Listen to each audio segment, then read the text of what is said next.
Hi, it's Amy with WTI. I'm always looking for ways to save time.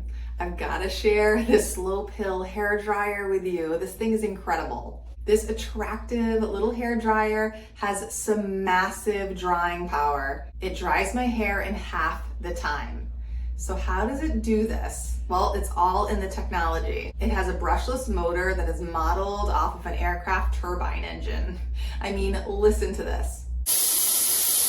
But it's not too loud to where it's annoying. I personally keep it on the lowest setting and it effortlessly does the job. This also releases up to 50 million negative ions. So this is going to remove hair static and it tightens the scales of the hair, which combined with a shorter drying time leaves you with healthier looking hair.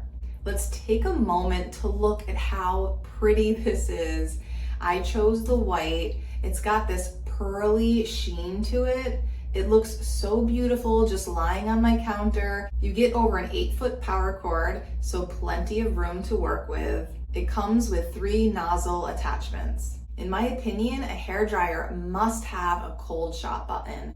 This is the special button you press immediately after you've curled your hair, and what this does is it locks in the curl. This slopehill hairdryer is amazing. It has cut my drying time in half. It's lightweight, it's beautiful to look at, and it's got the cold shot button, and it's easy to travel with. If you like all of those features, this is the hairdryer to go with, and that's my point of view.